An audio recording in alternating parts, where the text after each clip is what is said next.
Bismillahirrahmanirrahim. Assalamualaikum warahmatullahi wabarakatuh. Siang majelis taklim. Kembali bergerak. Alhamdulillah. Alhamdulillah wa bihi nasta'inu ala umuri asal la ilaha illallah wa la syarika lahu wa sallallahu alaihi wa rasuluh. Pemirsa saudara itu yang berjumpa kembali yang berbicara siang menjelaskan kendali bergerak. Hari ini kita tiba di Kecamatan Kambung di Masjid Al-Muhajirin, BTN Kendali Permai, Kelurahan Paleleu, Kecamatan Kambung. Alhamdulillah sudah bersama kita Bapak Ustaz Rustam Al-Handari. Titelnya sama-sama kita ketahui juga Mandani. Pak Ustaz Rustam dan Ustaz Daniel sudah ahli siap. Kemudian topik kita hari ini tentang istilah dalam menyentuh rusak. Jadi ibu-ibu, bagaimana yang berhalangan, bagaimana yang dulu-dulu, itu akan dijelaskan sebentar oleh Pak Ustaz. Baik, bisa juga bersama kita pengurus BKMY Kota Kendari sebagai jajarannya, pengurus BKMY Kecamatan Sektor Kendari yang hadir pada kesempatan hari ini. Baik, seperti biasa, pemirsa dan ibu, bapak yang seperti hadir, kita mendengarkan pembacaan suci Al-Quran. Hari ini murid kita yang terhormat Ibu Hasnam SKG akan membacakan surah An-Nisa ayat 73 sampai 74 dan saat tilawahnya Ibu Insinyur Haja Asmawati Gama. Kepada Ibu Ibu Harnoni SAG. Oh iya salah, maaf diingat. Ibu yang saat tilawah kita Ibu Harnoni SAG yang membaca Quran. Yang saat tilawah apa yang pembacaan suci Al-Quran. Pembacaan suci Al-Quran akan disampaikan yang dibacakan oleh Rohmat Ibu Harnoni SAG. Saat tilawah Ibu Insinyur Haja Asmawati Gama. Kepada Ibu yang hormat kami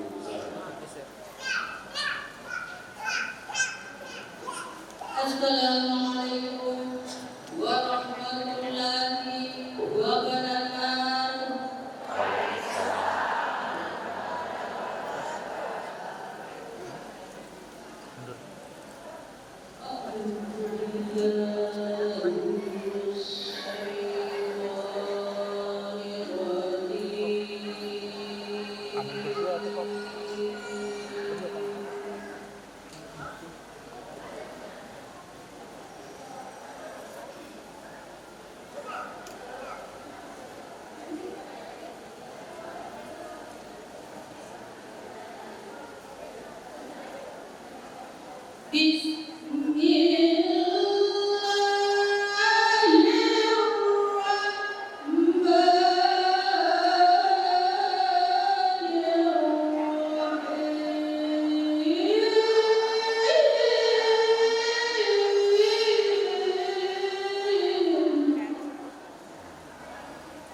dari godaan syaitan yang terkutuk. Dengan menyebut nama Allah yang Maha Pengasih lagi Maha Penyayang. Dan sungguh jikalau menunjukkan sumpah kamu beroleh karunia dari Allah seperti kemenangan atau harta rampasan, tentulah dia akan berkata sambil menyesal seolah-olah ditakdirkan sedangkan isinya dibuang dan diperkirakan berbunyi ka'annahu, artinya seolah-olah belum pernah ada. Perkenalan dan persahabatan, dan ini kembali kepada ucapannya, aku telah memberi nikmat kepadaku yang diselahnya di antara ucapan itu dengan perkataannya sekarang ini. Wahai sebagai kata peringatan, sekiranya aku berada bersama mereka, tentu aku akan mendapat keuntungan yang besar. Maksudnya beroleh harta rampasan yang baik. Maka bukanlah berperang di jalan Allah demi untuk meninggikan agamanya. Orang-orang yang membeli, artinya menukar kehidupan dunia dengan akhirat. Siapa yang berperang di jalan Allah lalu ia gugur, mati syahid, atau memperoleh kemenangan terhadap musuhnya, maka nanti akan kami beri dia pahala yang besar.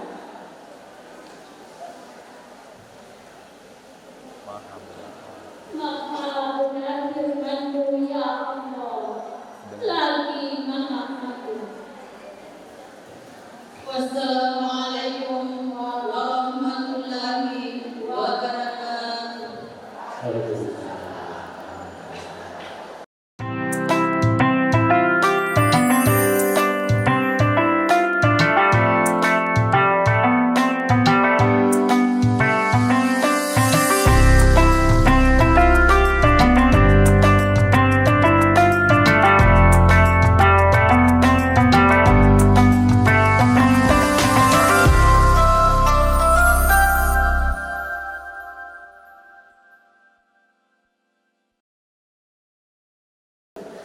Baik, Mitra Sumber TV, ibu-ibu, mari kita sama-sama mendengarkan pemaparan Pak Ustaz tentang ikhtilaf dalam menyentuh muzakarah Al-Quran kepada yang berhormat Bapak Dr. Rustam MAG MPTHI yang hormat kami Ustaz.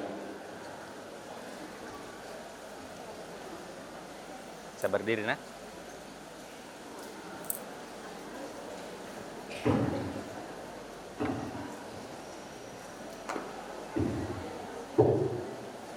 Bismillahirrahmanirrahim. Assalamualaikum warahmatullahi wabarakatuh. Alhamdulillah wa syukurillah, la haula wa la quwata illa billahil aliyyil azim. Pertama-tama kita bersyukur kehadiran Allah Subhanahu wa taala sampai pada sore hari ini kita semua masih diberikan kesempatan, masih diberikan kesehatan, dan yang paling utama kita semua masih diberikan keimanan. Alhamdulillahirabbil alamin. Kita juga berselawat kepada junjungan kita Nabi besar Muhammad sallallahu alaihi wasallam. Pada sore hari ini tema kita tentang ikhtilaf dalam menyentuh mushaf Al-Quran. Ini nanti berkaitan kajian kita ini terkait dengan orang yang haid tidak berwudu, termasuk nanti bagaimana hukum orang non-muslim menyentuh mushaf Al-Quran. Kalau kita berbicara tentang Al-Quran itu, terutama berkaitan nanti dengan hukumnya, kan ibu-ibu ini nanti ketika memasuki bulan Ramadan, biasanya kan tambah rajin itu tilawahnya toh. Dan biasanya ada itu target-target yang harus dipenuhi. Dan umumnya ini persoalan yang berulang-ulang terjadi berkaitan dengan hukum menyentuh mushaf Al-Quran. Jadi kalau kita berbicara tentang hukum menyentuh mushaf Al-Quran itu ikhtilaf ulama. Ulama itu berbeda pandangan hukumnya. Ayatnya sama yang dibaca, sama-sama kajiannya itu surat Al-Waqi'ah itu. Yang ayat 79 itu. Dimulai dari 77-nya itu, Innahu laqur'anun karim. Sesungguhnya ini adalah Al-Quran yang dimuliakan. Fi kitabim maknun, tersimpan tersusun rapi dalam Lauhul Mahfuz. La yamassuhu illal mutahharun. Tidak ada yang menyentuhnya, tidak boleh menyentuhnya kecuali orang-orang yang mutahharun. Kata mutahharun inilah nanti yang menyebabkan terjadinya ikhtilaf, perbedaan pandangan dalam hukum menyentuh mushaf Al-Quran terkait orang yang kemudian lagi haid, orang yang kemudian belum berwudu, termasuk nanti orang non-muslim, bolehkah dia menyentuh itu mushaf Al-Quran? Jadi kalau kita lihat misalnya sababun nuzulnya, sebab turunnya ayat ini, surat Al-Waqi'ah ini, terutama berkaitan dengan ayat-ayat yang saya baca tadi itu sebab turunnya itu disebabkan Nabi Muhammad SAW itu diganggu-ganggu. Dia bilang itu yang dibawa Nabi Muhammad itu dari setan itu, ayat-ayat setan itu. Sehingga Allah mengkanter itu. Allah dia tangkis itu serangannya orang-orang yang menuduh Nabi Muhammad itu bawa ayat-ayat dukun, ayat-ayat setan itu. Jangan mengatakan tidak. Ini adalah ayat yang turun dari langit, yang mulia. Dia ini tidaklah pernah disentuh kecuali kemudian al-mutahharun, kecuali orang-orang yang disucikan. Karena kemudian ayat ini berkaitan dengan ayat Toharo, suci mensucikan, sebagian ulama bahkan mayoritas itu memasukkan ayat ini dalil untuk boleh tidaknya menyentuh Al-Quran pada saat haid, tidak berwudu, termasuk nanti ketika belum masuk Islam atau dalam kondisi belum masuk Islam atau non-muslim. Ayat ini digunakan. Nah, kalau kita lihat kemudian dia punya ayat, kalau kita belajar ulumul Quran itu, saya mengajar ulumul Quran itu ada namanya babnya itu tentang qiraat. Pas di ayat 79-nya itu ada dua model cara membaca la yamassuhu ilal mutahharun. Mayoritas ulama menggunakan begitu, dia pakai la di situ di depan. Menggunakan la nahi, larangan. Tetapi beberapa ahli qiraat itu dia menggunakan ma yamassuhi illal mutahharun. Jadi ada yang pakai la, ada yang pakai ma. Kali ini kajiannya agak lebih kita tingkatkan dibandingkan biasanya, ini kita kasih nilai sedikit. Jadi ini bukan perbedaan fikih lagi, bukan perbedaan fikih biasa, tetapi ini perbedaan qiraat. Al-Qur'annya itu yang bacaannya yang berbeda, tetapi bukan substansi Qur'annya yang berbeda, qiraatnya. Boleh begitu, boleh dia. Makanya ada 7 qiraat itu yang diakui di dalam kemudian agama kita, namanya qiraat sab'ah. Jadi ada 7 cara membaca ayat Al-Quran. Di beberapa tempat itu ulama kadang berbeda cara membacanya, termasuk di sini. Kalau kemudian menggunakan la yamassuhu itu, maka itu nih kemudian banyak ulama yang mengatakan tidak boleh itu sentuh Al-Quran kalau kemudian lagi haid. Tidak boleh itu sentuh Al-Quran kalau tidak berwudu. Di dalamnya mereka ada perbedaan sedikit. Sebagian mengatakan, saya ingat dulu waktu saya mengaji itu di kampung itu, bagi teman-teman saya itu, karena saya dulu tuh sudah SD itu, haidnya itu temanku terlalu cepat dia. Itu kalau SD dulu itu sudah bertulis kayak kepala sekolah itu mukanya. Sebagian mentakrisi itu dia pakai itu lidinya itu pohon aren. Dia buka itu, dibukakan sama temannya baru dia tidak sentuh. Sehingga ada pendapat kedua mengatakan yang tidak boleh itu mushafnya yang disentuh, tetapi membacanya itu dibolehkan. Membacanya itu dibolehkan, qiraahnya dibolehkan, menyentuh mushafnya itu yang tidak dibolehkan. Itu yang ada dalam perbedaan ketika la yamassuhu illal mutahharun. Ada ulama mengatakan tidak begitu, itu terlalu merepotkan, bikin repot. Itu sentuh saja kata dia ada qiraat yang lain.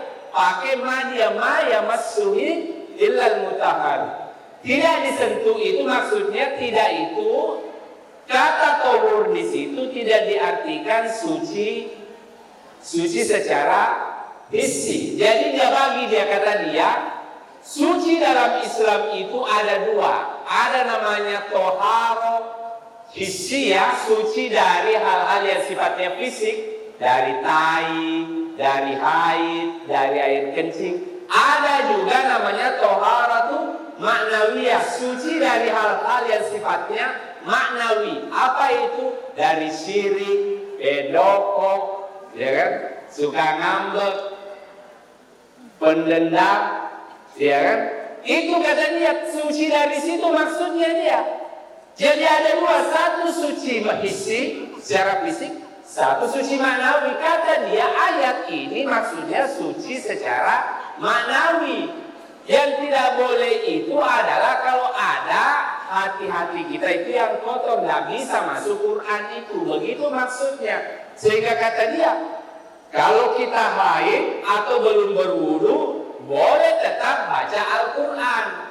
Bahkan kata dia baca Al-Quran itu hebatnya itu kata Nabi, man qara harfan min kitabillah, siapa saja yang baca Al-Quran itu falahu bihi hasanah wal asyaratul amsilaha. Kalau ada orang baca Al-Quran, ada yang dengar itu dapat satu.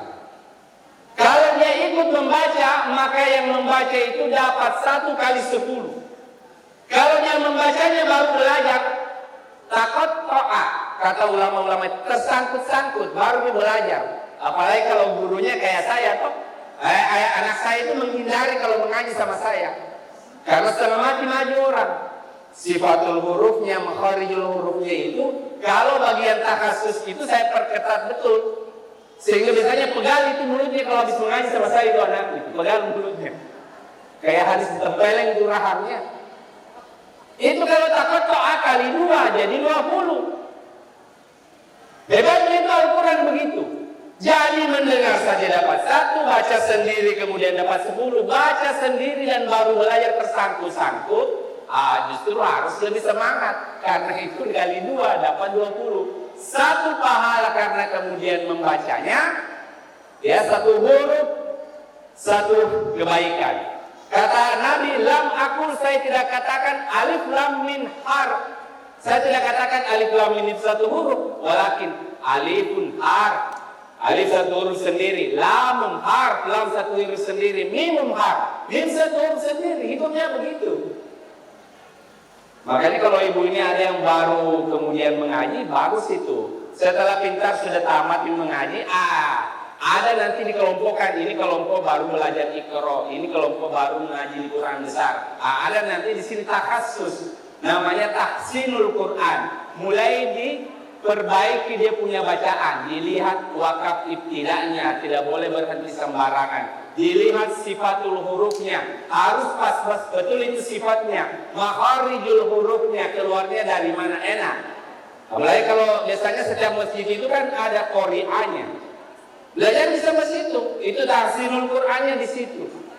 Kata ulama-ulama, yang tidak dibolehkan itu kalau kemudian ada niat yang tidak baik di dalamnya. Tapi kalau hanya haid, hanya kemudian dia belum berwudu, maka dia tetap dapat 1 pahala. Jadi ikhtilaf ulama.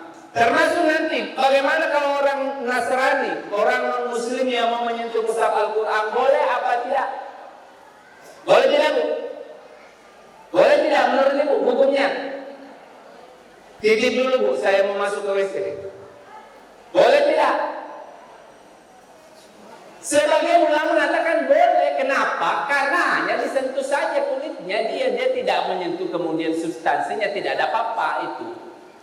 Sebagian ulama membolehkan itu dengan alasan tidak ada niat kemudian untuk menistakan itu Al-Quran. Jadi yang menjadi larangan utama dalam menyentuh Quran itu maksudnya la yamassu, itu jangan menyentuh itu kalau ada niatan untuk kemudian melecehkan dan tidak menghormati Al-Quran. Untuk lebih kuatnya lagi pendapatnya ini, saya ingin kasih gambaran.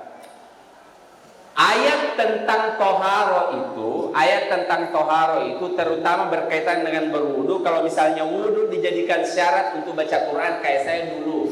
Karena dulu saya ini kan metodenya Al-Baghdadiyah itu, Makalefu namanya, Alefu Yasinah, Alefu Naun tadi. Wah begitu itu. Kalau selesai itu potong ayam lagi, wah makan enak. Pas nanti sampai di Iqra potong ayam lagi. Jadi saya itu suka sekali dulu mengaji zaman dulu. Ada acara makan-makan ayamnya begitu. Itu bertahan, metode itu selama ratusan, 1000 tahun lebih itu bertahan. Termasuk saya produk begitu, Makalefu namanya. Jadi kalau kemudian kita lihat itu, di zaman dulu itu ketika orang mengaji itu, sebagian membolehkan itu. Kenapa? Ini dasarnya ini, pakai Makalefu dulu itu. Kan kemudian syarat berwudu dulu, kayak berwudu kok dulu baru sentuh. Itu kemudian syarat wudu itu kan sebenarnya aslinya itu syaratnya sholat. Kalau mau sholat wajib berwudu, begitu kan? Sedangkan Al-Quran turun itu sebelum ada pensyariatan tentang sholat 5 waktu pada saat Isra Mi'raj. Mana duluan?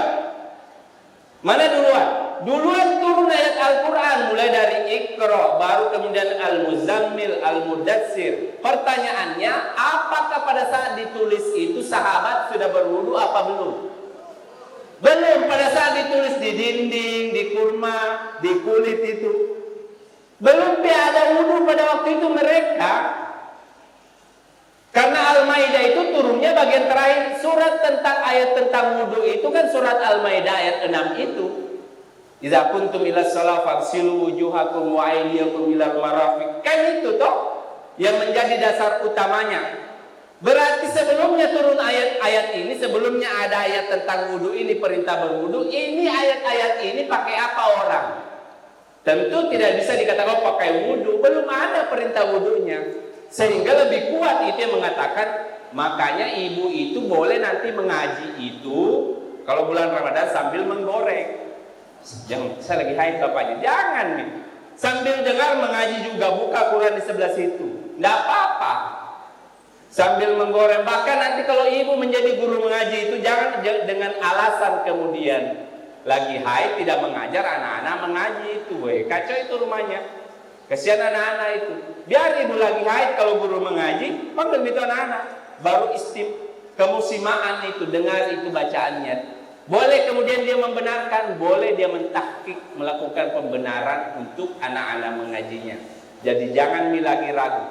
Termasuk ibu-ibu yang lagi semangat-semangatnya menghafal, pada saat nanti haid jangan berhenti untuk menghafal hanya gara-gara ada larangan yang tidak boleh menyentuh Al-Quran itu kalau lagi haid. Tapi kalau ibu ikut mazhab yang melarang itu boleh juga. Tetapi saya memberikan gambaran lain ini.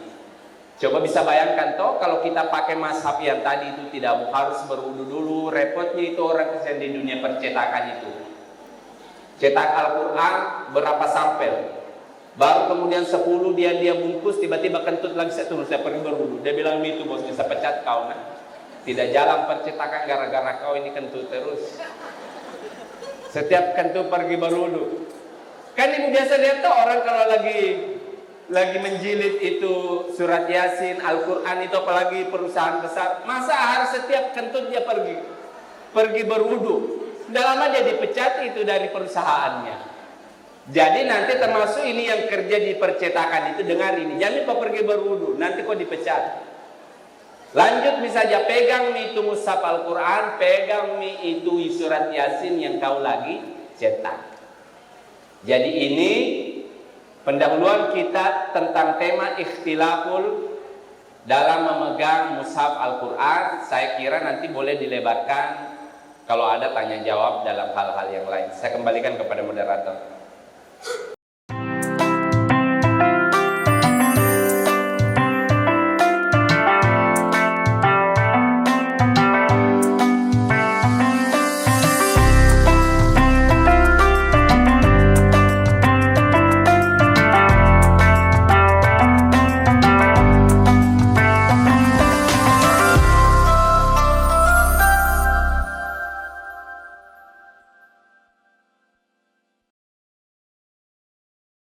Siapa yang bersalin? Dari bergerak. Baik, kedua alhamdulillah kita dapat ilmu dari Pak Ustaz yang mau memperjelas karena waktu hanya 2 orang. Yang mau bertanya 2 orang saya kasih kesempatan. 1, mana lagi satunya? 2 di belakang. Tapi kita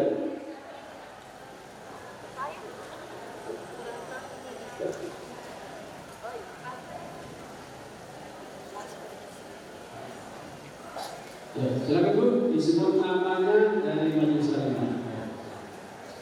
Berdiri, berdiri, supaya kalian tidak seperti. Assalamualaikum warahmatullahi wabarakatuh. Nama saya Hakimul Haramian dari perwakilan BKMJ Kecamatan Kendari. Ibu siapa? Hakimul Haramias. Yes, Pertanyaan saya Pak Ustaz mengenai masalah tadi. Memang selama ini saya ragu dengan memegang seperti masalah itu karena larangan itu karena kita haid Pak Ustaz. Jadi pegang itu Al-Quran ragu-ragu. Jadi kalau anak-anak mengaji waktunya mengaji memang kita liburkan dan itu Quran besar. Jadi yang ikro saja kita ajarkan mengaji Pak Ustaz. Itu. Dan yang satu lagi Pak Ustaz masalah satu saja satu saja Pak Ustaz. Karena itu sebenarnya satu saja Ustaz. Belum bertanya tahu. Assalamualaikum warahmatullahi wabarakatuh. Belum bertanya. Iya. Sudah di apa tadi pertanyaannya? Belum bertanya. Itu masih masalah yang kecil juga itu juz amma. Bagaimana sama dengan yang besar atau bagaimana Pak Ustaz?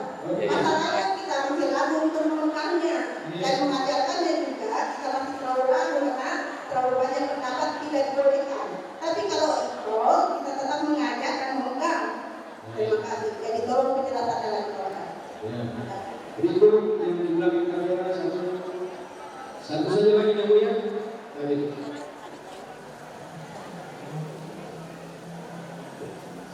Assalamualaikum warahmatullahi wabarakatuh. Nama saya Ibu Nurul Makali dari BKMJ Kecamatan Buangsen Nanggung. Yang saya bertanya Pak Ustaz, di dalam Al-Quran kan Faizan kuyal Quran wa arsiduna Allahum turhamun, dan kemudian bahwa di dalam rumah kita kadang seorang ibu tidak memakai jilbab ataupun lalu membaca ayat suci Al-Quran. Beda dengan halnya kita berada di dalam masjid. Untuk itu saya mohon mungkin Iya. saya mohon atas kebenarannya Pak Ustaz. Sekian dan terima kasih. Wassalamualaikum warahmatullahi wabarakatuh. Baik. Bagi kita itu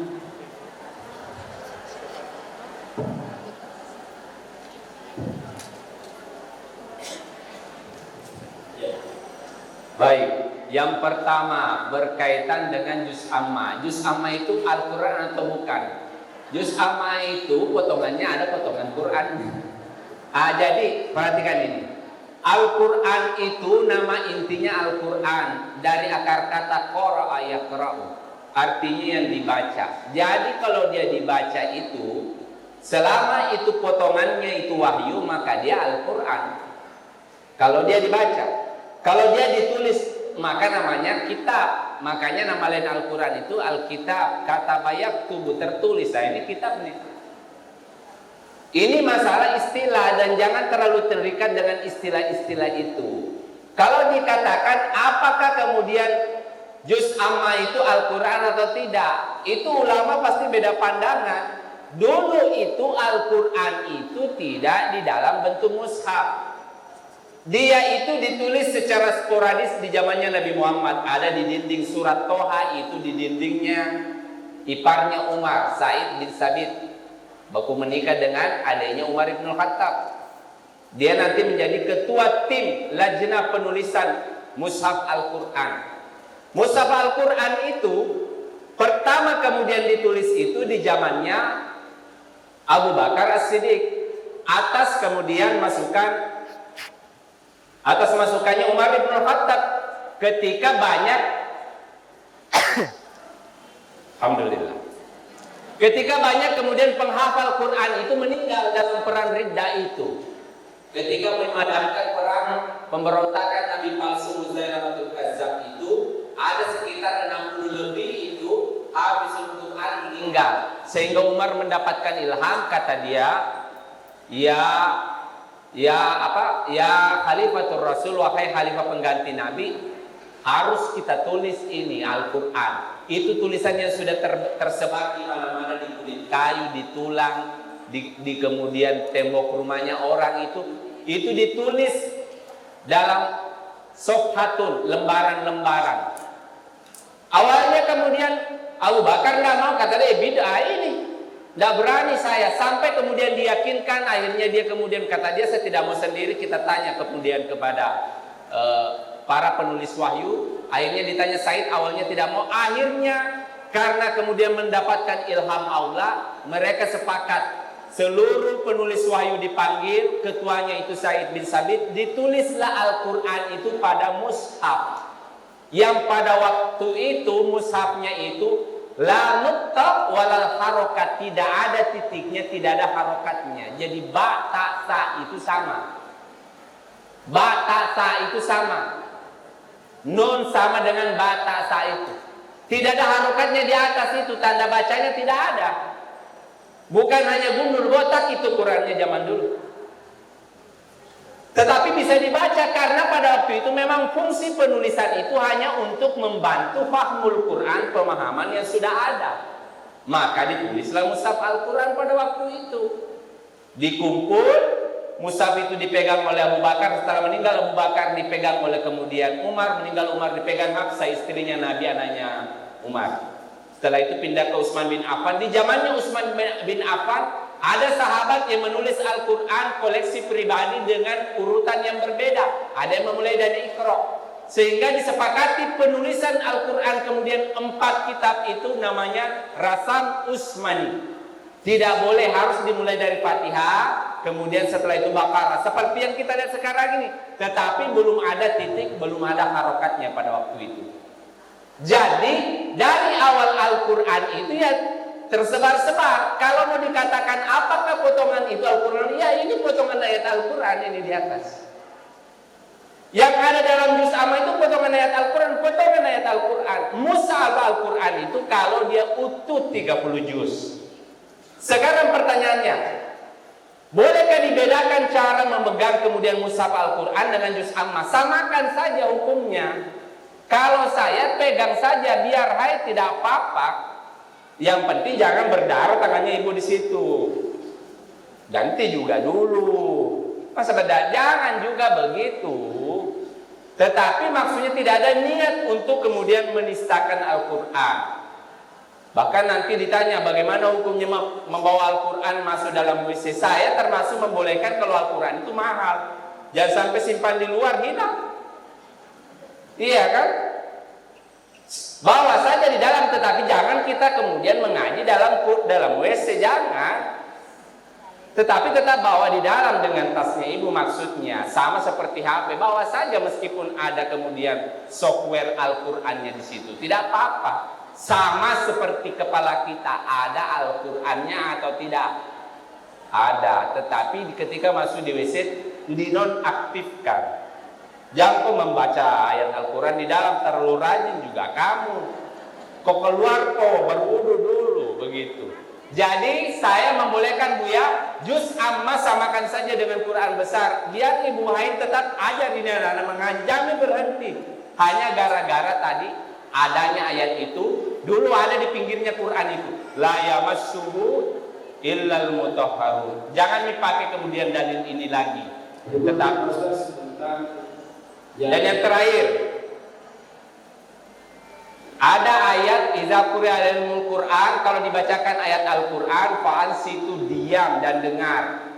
Bagaimana hukumnya orang kalau kemudian dia itu ketika dibacakan Quran dia bicara juga, hati-hati nanti hilang keberkahan. Jadi kalau lagi mengaji itu qori'a, diam dulu, jangan menggosip. Sebentar bilang itu menggosip. Diam dulu. Apalagi misalnya kalau ada acara pola pasti kalau orang tahlilan pas baca kalimat la ilaha illallah, kau diam dulu. Karena malaikat saja pas dibaca kalimat tahlil diam, kau tidak diam dari malaikat di bawah ini orang Pak gosip betul ini manusia satu. Jadi kalau bisa diam dulu supaya tidak berdosa. Hukumnya dua, satu mengatakan makruh, tidak sampai berdosa, sebagai mengatakan haram hukumnya kalau kemudian ada ayat Quran kau juga sibuk menggosip. Makanya itu pengurus masjid jangan putar terus Quran juga, karena orang mau memasak, tidak bisa kita ini bicara. Orang mau mengajar nanti dekat-dekat baru putar, karena jangan sampai orang terhalang juga. Dia mau beraktivitas ada ayat Quran bunyi di loudspeaker. Termasuk bagaimana hukum membaca Al-Quran dalam kondisi kemudian tidak menggunakan rambut kelihatan. Boleh kalau kemudian di dalam rumah ibu sendiri. Sambil duduk-duduk, sandar-sandar di tempat tidur, baca-baca kitab tafsir, boleh.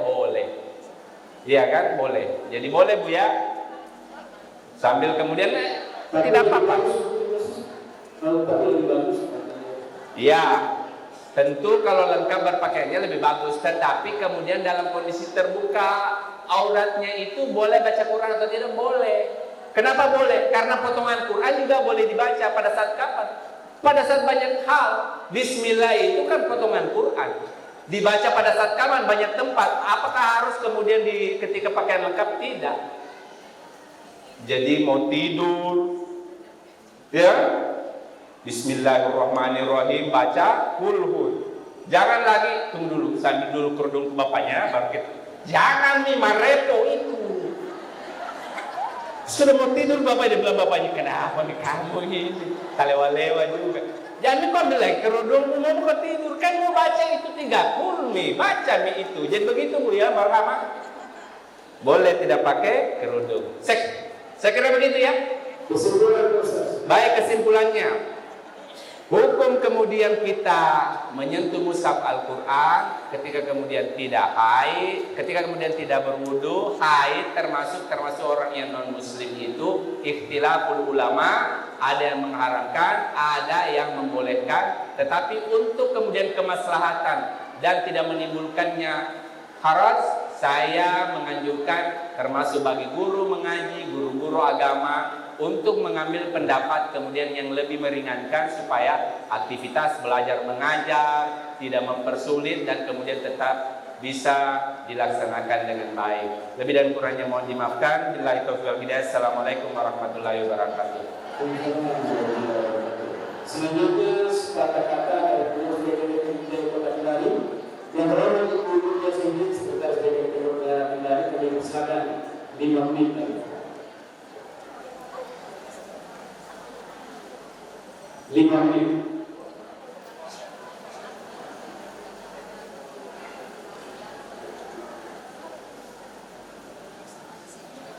Bismillahirrahmanirrahim. Assalamualaikum warahmatullahi wabarakatuh. Syiar majelis taklim. Kendari bergerak. Kendari bergerak, saya kira kendari berlari.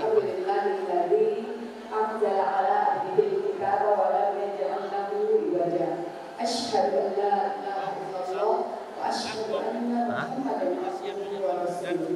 Allahumma shalli ala sayyidina Muhammad wa ala ali Muhammad. Yang terhormat Ustaz Rusna yang alhamdulillah senantiasa membersamai kita semua dalam kajian-kajian syiar Majelis Taklim. Yang kami hormati Ibu Ketua BPMT Kecamatan Kampung beserta seluruh Ketua BPMT Kecamatan sekota Kendari yang sempat hadir di tempat ini, seluruh pengurus BPMT Kota Kendari dan seluruh anggota yang sempat hadir di tempat ini, dan yang alhamdulillah kita kedatangan tamu di tempat kita, Ibu Ketua Tim Penggerak PKK Kecamatan Kampung, Ibu Mega, ya. Alhamdulillah selamat datang di syiar Majelis Taklim. Alhamdulillah, wasyukurillah, la haula wala quwwata illa billah. Salam hormat dari Ibu Ketua dan Pak PJ Wali Kota Kendari yang kiranya hari ini mau bersamai tapi ada kalangan. Pak PJ itu laporannya kami itu selalu setiap kajian laporan syiar itu, laporan kegiatan syiar selalu kami laporkan.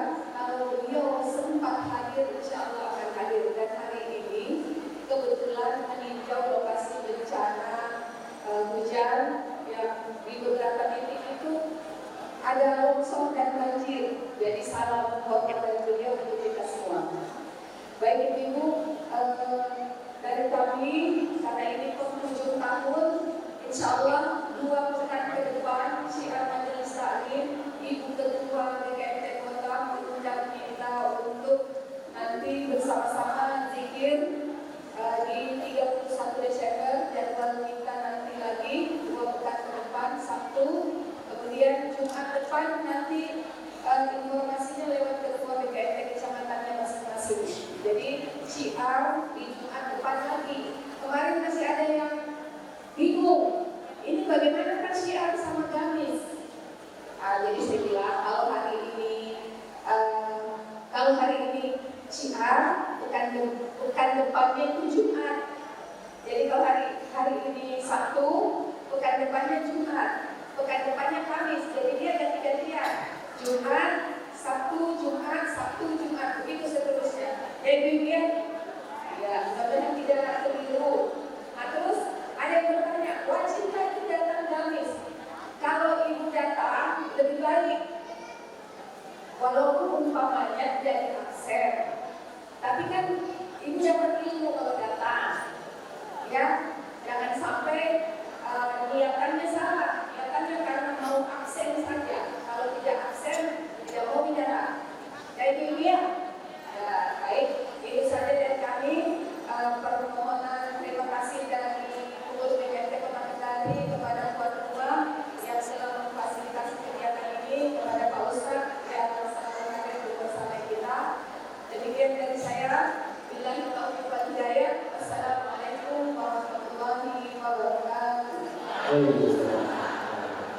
Baik, kebetulan terima kasih banyak kemudian pemirsa Sultan TV sampai di sini kita melakukan acara syiar Majelis Taklim Kendari bergerak dari Kelurahan Padaleung, Kecamatan Kampung berdiri. Billahi taufiq wal hidayah. Wassalamualaikum warahmatullahi wabarakatuh. Syiar